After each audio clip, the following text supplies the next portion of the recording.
Welcome to Upside. I'm Dan Bowyer, and with Mads Jensen, we're both venture investors at SuperSeed, where we back early-stage technical founders building B2B tech companies. We meet every week on Upside to unpack what's happening at the intersection of tech, venture, and business. However, today we're going to do something a bit different, aren't we?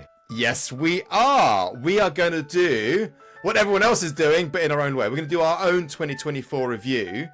That's it. We're going to have some fun looking at what's happened in the year, try to put it into perspective, and just have fun with it. And important to remember, this is not investment advice. No, it is not. This was their finest hour. Tear down this wall. It's more than just an alliance. This is a union of values. Let's start acting. This show is not investment advice, and the hosts of this episode may be invested in the funds and companies featured.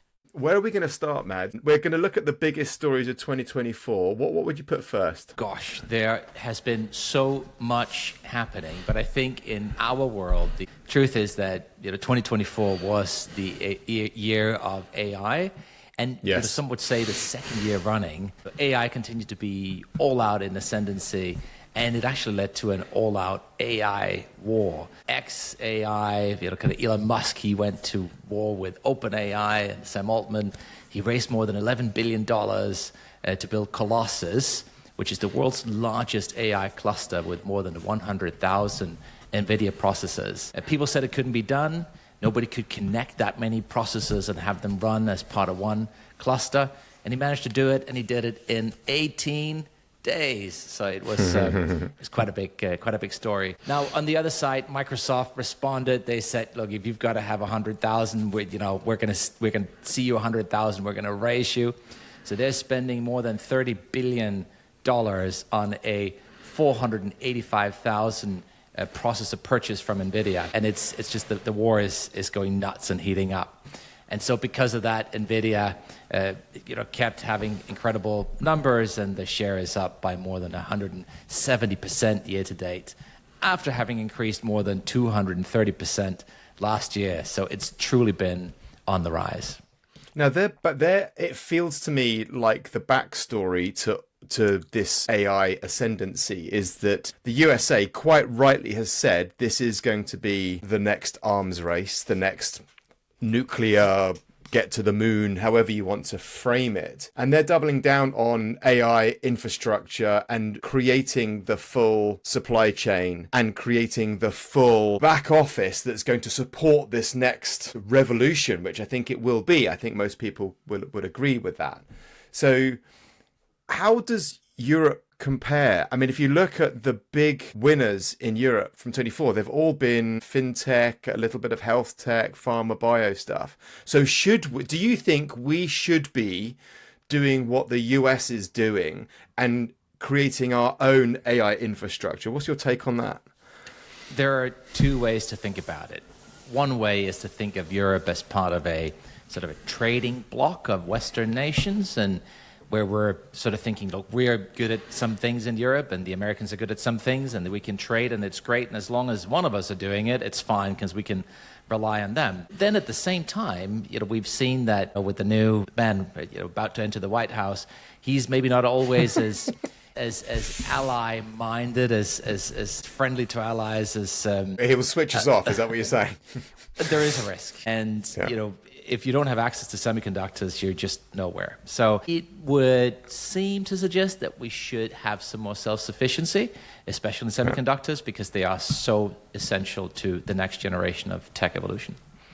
So where does that leave us? I remember reading earlier this year that Cambridge I don't know who in Cambridge, but somebody in Cambridge was pledging to be the instigators of this kind of infrastructure, AI infrastructure run. I'm not convinced that that's necessarily the right approach, or I have no idea what's happened since that press release. But how do we do it? I mean, where do we start? Do we find our own foundational models? Do we create our own chips? I mean, what can we do that would stop Trump switching us off?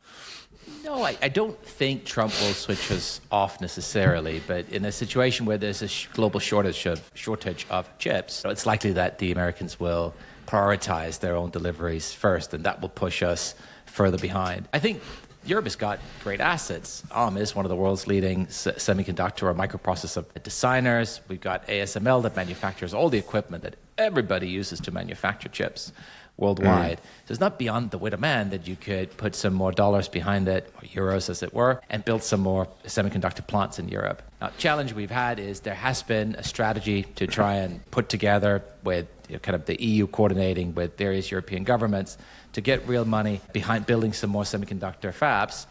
But it's just not moved very quickly and nowhere near the speed that things have moved with in the US. Well, I know that we're not around next week. We're recording this on the 20th, so it's Christmas next week, so everyone's going to be fat and busy, but we are going to come back hard and strong on the 2nd and do a 2025 prediction. So I think what we should do is look at how Europe what we can do, where we should go, and how governments and the EU can support. I think that'd be an interesting 2025 focus to see how this is going to unravel. But there's more AI focus on your mind, isn't there? So what else is on your mind with AI?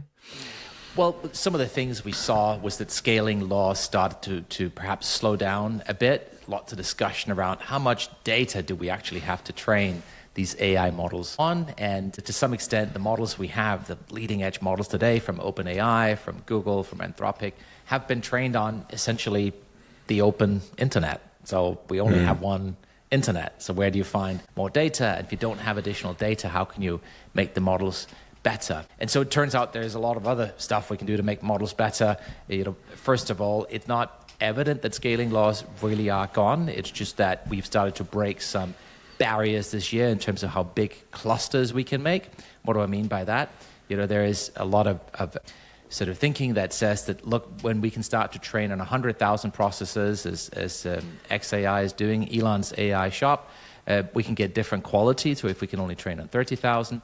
There are also things around what we're doing with reasoning.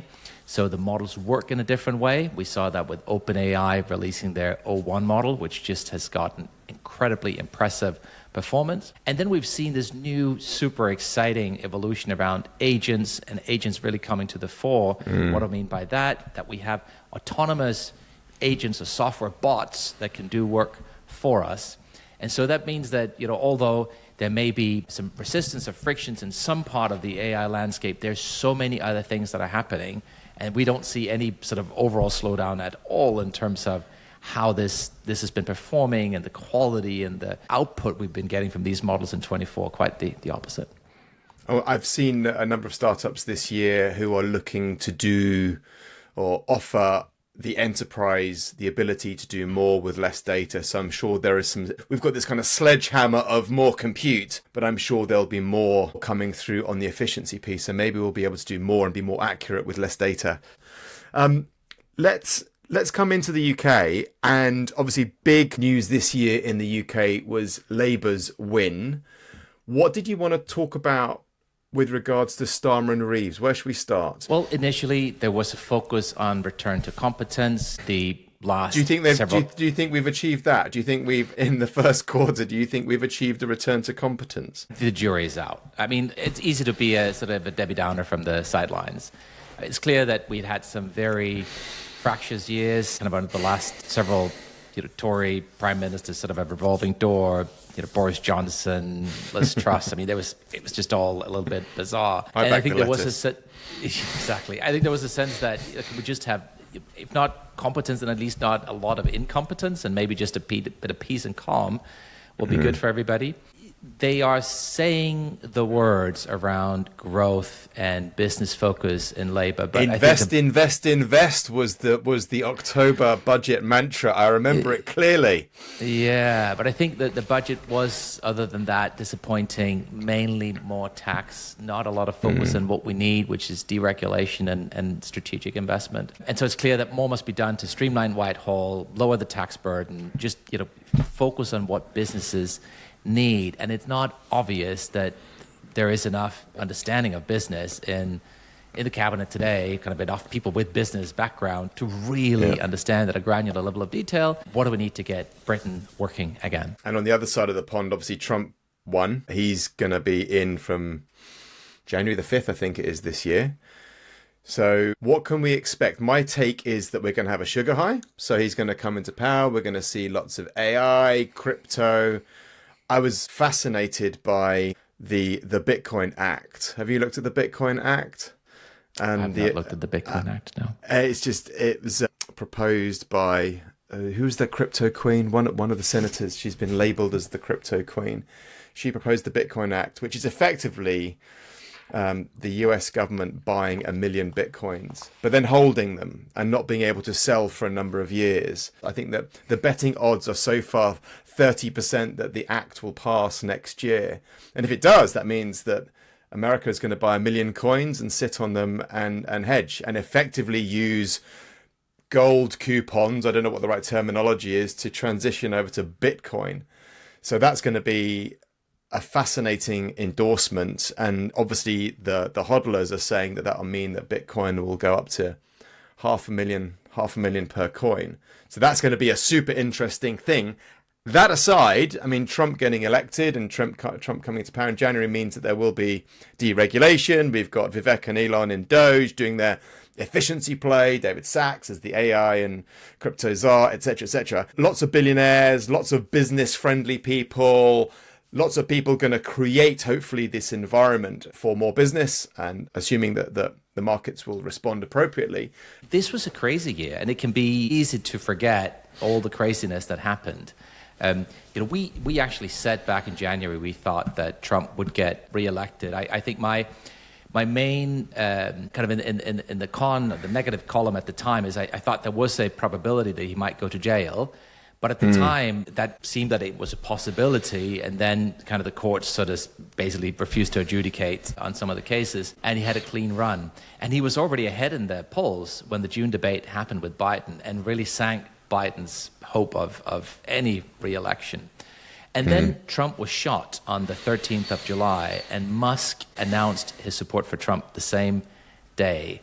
And I think that was a pivotal moment, because although Biden pulled out on the 21st of July and Kamala was coronated to sort of be the candidate shortly thereafter and initially had a bounce in the polls, I just think that the combination of kind of the overhang of the Biden inflation years, Kamala's really inability to articulate any meaningful platform, and then kind of the Trump having the Musk effect, where he was an incredibly effective campaigner for him, just meant that Trump really nailed this election, and it was a crazy thing to watch and be part of. I think we couldn't quite have imagined that script from the outset. We had a bunch of predictions at the end of 23. So generative AI still in ascendancy was one of them. We'll see a rebound for software companies in 24, more M&A activity in 24, reopening of IPOs, no US recession, no global recession, Trump to be the next president, as you've just mentioned, and US stocks to break new records. Now it looks like we hit most of them. Where did we wobble? What would you pick apart? So of the core predictions, the one where we wobbled was that software sales would rebound. Software sales had a weak 23. I thought they would come back a little bit stronger in 24, but actually the median growth rate for mCloud, so the large listed software companies, went down a little bit from 19% to it's now 15% trailing for 24. So it didn't rebound. It's growing, but the growth is lower than I'd expected. But everything else, I think we were spot on. We said that 2024 will continue to be fully focused on AI. And the story of equity markets, the US stock markets broke new records. The S&P 500 was up 23%, NASDAQ 100 up 27%, which is nuts. And it was almost entirely the story of AI. But not in Europe, right? I mean, if you look at Europe, I mean, the fastest growing companies in Europe are all fintechs. So obviously there's pros and cons to this, good and bad on this. It's great that we're great at fintech, great at pharma, bio, and all these things that we are great at in Europe. But it feels like we're also missing out on that AI trick. But obviously in the States, a totally different story, all super AI focused, right? Yeah, it's a slightly different order of magnitude. The only publicly listed fintech I can think of any meaning in Europe today is Adyen. And Adyen had a pretty good year. but it's still a small business. They're sub 100 billion, in valuation. Whereas it's hard to compare them to all the trillion-dollar companies we're talking about in the U.S. It's just they don't have the same global impact or importance. So if we look at these 7 super important companies, it was almost entirely the story of AI, whether you focus on Tesla, whether you focus on Google, whether you focus on NVIDIA, of course, which was the standout star performer. So I thought that was interesting. We also said we'd see more M&A in 2024. There were doubts and questions around it, but global M&A is up year to date 15% to almost $3.5 trillion. Many more deals getting done. Technology M&A is up 20% to more than 500 billion. So more deals are being done, but we think a lot more could be done, and we have had a regime in the U.S. that has been anti-big tech and anti-big tech M&A and acquisition. We think that could change in 25. 2024 was a decent year. I think 2025 could be a great year from an M&A perspective, which will just be great for the whole ecosystem. We'll talk about Databricks very quickly, because they were the largest investment in 2024. So they raised 10 billion at 62. And they started out looking to raise 3 billion, and the round got crazy hot. And I mean, weirdly, they got 7 co-founders, but Ali Ghodsi is the CEO, and he also made an interesting statement around it being peak AI and how he was slightly anxious about going to market, and he doesn't want to IPO this year, partly for these reasons. So even he, in the center of the AI revolution, is feeling like we're in a bit of a bubble. So we talked about our predictions from January, and I think we had most of them right. We said no U.S. recession. We undercalled that. Not only was there no U.S. recession, U.S. growth was incredibly strong at about 3%. Very, very robust. Global GDP growth also up more than 3%, so up from 2.7% in 2023. So the global economy has been robust. I think there is a concern around the U.S. fiscal position and debt overhang. Again, we'll unpack that for 2025. You spoke about the Trump sugar high, but it's really hard to look at 24 in the rearview mirror from a global, from a macroeconomic perspective and be unhappy. It's a pretty solid performance. I was looking at how VC did globally and mainly focusing on the UK. So I wanted to just very quickly look at what happened Q1 all the way through to Q4 this year in venture capital, mainly in the UK, because I think I was not expecting it to be so buoyant, and it has been. And this year we're going to look at raising more than ever into venture capital. And Q1 was the lowest since 2018 in the UK investment period, although Monzo went off and raised $431 million, which is fabulous. The LP, I remember the LP conversations I had early January, Feb, like who was doing what, and with friendly LPs that we know, and it was quite a down mood. But then Q2 really bounced. Then Q3 was back in the doldrums again. Although one of the lovely businesses that I love was Flow, raising 200 million, becoming Europe's first femtech unicorn, which I thought was a great story in Q3. Obviously, we don't have the data for Q4 yet, but the whole of this year seems quite volatile, especially in the UK. And I wonder if you had any reflections on that. Obviously, we'll talk about 2025, in January at our next pod. But any reflections or any recollections from startup, investor, other VC conversations from this year? No, there's been some wait and see. Obviously, the US election was a centerpiece, a center point of the year. Many were waiting to see what would happen and what implication would that have for global economy, for tech, and for everything else. These things will go up and down. I think that's normal. Even public markets go up and down all the time. I think that in itself is not so much of a story. My sense is that many still have an overhang in terms of over-allocation to the venture asset class from 2021, 2022.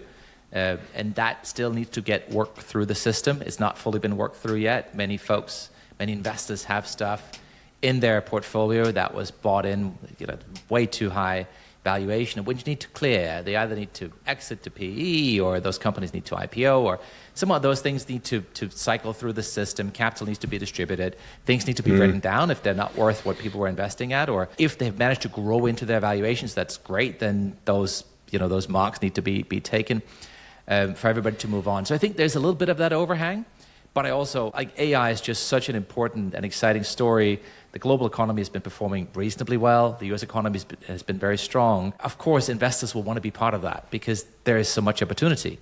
So it's not the 2021, 2022, everybody wants to pile in, it's all craziness. I don't think we'll ever see SERP again, at least not, in living memory. But that was the creator of this. It was the governments literally printing trillions of dollars and pumping them into the economy. And that is why things went the way they did. Now, inflation is still stubborn. That is one of the stories of this year, is that there was a huge focus on bringing inflation down, and it has been easing a lot. But it's still not defeated. The UK's up again, isn't it? UK's up. US is static, and the Fed have just dropped interest rates again, which may well heat things up again, would be my assumption. Yeah, I mean, the Fed has said, look, we're definitely going to have fewer rate cuts next year than people were anticipating due to stubborn inflation. So I think as long as we don't see that, we're not going to get close to zero. We're not going to have zero interest rates, unless there's some global catastrophe, which we hope won't happen. But barring any sort of major catastrophic event like COVID, we're not going to see zero interest rates. And so we're not going to see that craziness that we not saw the same level of crazy. Dare I say it, let's talk a little bit about Bitcoin. Obviously still up past 100K as of time of recording. Where did you want to go with this? Well, I think the initial economic impact of Trump's election or re-election has been quite profound. We saw that he, during the campaign, did a 180. Kind of last time he was president, he was very anti, or certainly not a fan of Bitcoin at all, thought it was a bit silly. And now I think $250 million will do that to you. That's it. He's swung firmly behind it and has sort of said he will replace all the regulators that were clamping down on crypto. And the crypto industry has said, amazing, everything's going to be worth a lot more. And so, although he's not the president yet, Bitcoin has been searching on that news. But it's not the only thing he has done. He's also been announcing tariffs on Mexico, on Canada, on China, and doesn't he want Canada to be the 51st state? Did you see all that nonsense? Yeah, listen. They've been talking. He about was that trolling Trudeau, wasn't he? I found it quite funny. I'm sure for Canadians, it's really not that funny. I completely agree with you. I would say, I love Canada. I think it's a very special country. Being right next to the U.S., having that market on your doorstep, having that market having grown as much as it has and been as dynamic as it has been over the last decade, and having your own economy not having done better, i.e. Canada not having been able to take advantage to that to grow in a meaningful way, feels like a bit of a missed opportunity. And I'm not close enough to day-to-day Canadian politics to say Trudeau is a good prime minister, bad prime minister. They are not happy with him. They are not if you look happy with him. at the economic development of Canada over the last decade, it has been abysmal compared to the U.S. And why? I mean, they don't have that huge open border to the south. They don't have all the problems that the Americans say they have, the kind of the responsibility to look after the defense of the planet and the cost of... Canada literally does not have any of those problems, but it just has all the opportunity of having that amazing market right south of the border, speaking the same language, everything easy. You would have thought Canada would be the fastest growing economy on the planet. Why not? And they just haven't been, and that feels like have they been asleep at the wheel? In contrary to that, one of the interesting things is Trump has been stirring lots of different emotions in different people. He has gotten SoftBank very, very interested in swinging behind the U.S. in a big way. Yeah. His son has said, we'll put $100 billion to work in the U.S. Well, didn't Trump push into $200 billion? I think he tried to. I think as soon as he said $100 billion, I think Trump said, "Yeah, well, how about $2?" If any UK prime minister managed to get a global investment firm to say we're going to put $100 billion to invest in technology in the UK, I would say, well done, you. And I think we got to give credit where credit is due. Absolutely. No, I wasn't writing at all. I know Masayoshi's son is massive on AI, and I know he's very bullish on this AI infrastructure story. So I wouldn't be surprised if it was even bigger. TikTok banned, yes, no, still up in the air. What's going on here? Well, Trump, he tried to force a divestiture during his last presidency. And after he lost the election to Biden, the ban was challenged legally, and the Biden administration felt that they didn't have strong enough legal grounds to go through. They felt they would lose the case, and so they dropped it. And then reverse course a couple of years later, decided to push for a ban, bipartisan support, and Congress passed legislation earlier this year saying if TikTok is not divested from Chinese or CCP control, they will not be allowed to operate in the US. They will not be allowed to be downloaded from app stores. Now, Trump, strangely found religion around TikTok on the campaign trail. So there's a bit of a pattern here, right? And frankly, his current views are unknown. My sense is that there is so much bipartisan support for a ban that it will be hard to swing around, but we don't know. It's headed to the Supreme Court. There'll be hearings on January 10th, and that would be a landmark case, either way. Unless it's divested, right? Unless it's divested, yeah. And maybe it's worth taking a step back and just analyzing quickly kind of the three reasons why people are advocating for this level of divestiture. The three reasons are, firstly, no Western social media company is allowed to operate in China. We know that social media is incredibly powerful and potent, and the CCP, the Chinese Communist Party, have effectively said that we don't want Western tech companies playing with the minds of our youngsters. So ban. We want to play with the minds of our youngsters. That's exactly the second step. And there's been several academic studies showing that on TikTok, it's very easy to discuss things that are, or to promote cases or causes or points of view that are perhaps counter to the Western view of the world and kind of how we see things. But if you want to discuss things that are uncomfortable for the CCP, not so much. So it seems clear that there's some level of censoring or some level of tweaking of algorithmic stuff going on.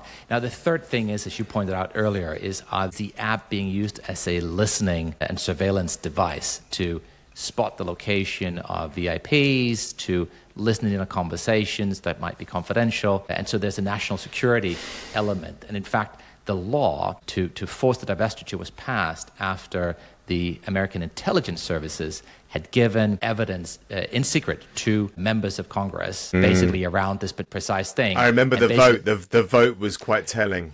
No. I mean, everybody came out and said, "Okay, given what we have been told, we are going to support this law," and that was from right to left in the chamber. So those are the three reasons, and for that reason, you don't know. We don't know what's going to happen on Jan 10th, but it seems to me that it probably will be allowed to stand, the legislation. The other thing that obviously massive news of 24 was in the Middle East. And I know one of the points you wanted to talk about was the collapse of Iran's proxies and what's happening with Hezbollah and Hamas and Israel.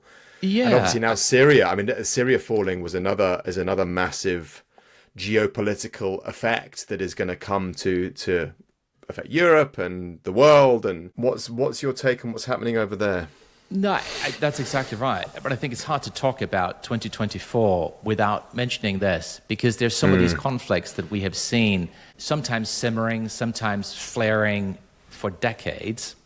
And it seems like in the span of 12 months, most of Iran's proxies have collapsed. Hamas is gone. Hezbollah is all but gone. Assad is firmly gone. So we've seen a crumbling of those pillars of the Iranian call it foreign policy, kind of their policy to try and control the region through these militant proxies. And they've crumbled. And that could lead to a complete reordering of the Middle East in a way that I think is we're only starting to really realize now how major this could be. It talks about an accord between Saudi Arabia and Israel drawing closer to build on the Abraham Accords that were pushed through as part of the last Trump administration. So this could be a major economic shift for the region. And however you evaluate the political aspect of it, I think the economic and financial aspect is very profound. So kind of watch this space.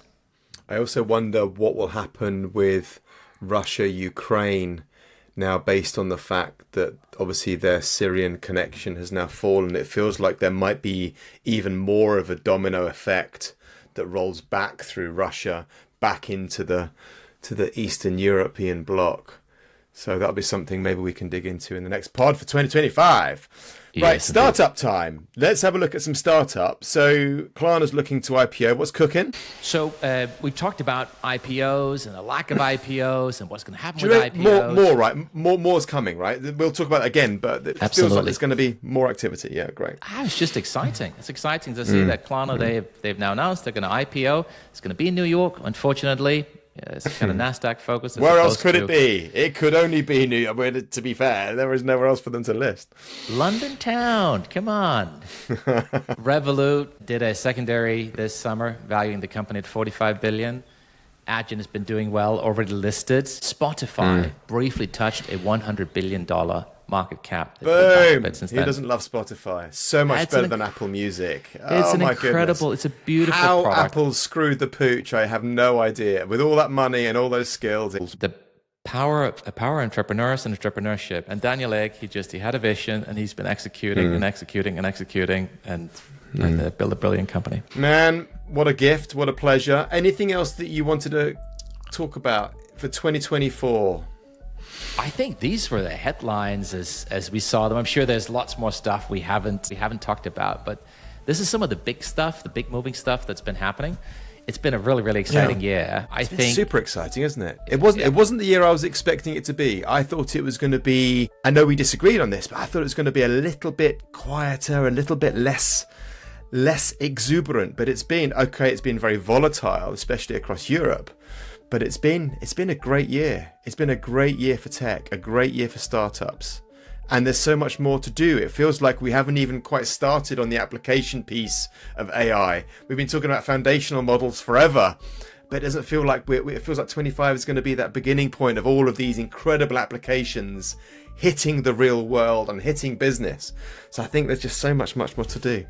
it's all going to come together. Well, next week we're off. We're doing Christmassy stuff with our families. We're going to be back in January the 2nd. We're going to be recording our next podcast. And we're the Upside now. We've changed our name. So Upside from now for 2025 and beyond. So look forward to seeing you next time. Merry Christmas all. Happy holidays. Merry Christmas. This was their finest hour. Tear down this wall. It's more than just an alliance. This is a union of values. Let's start acting.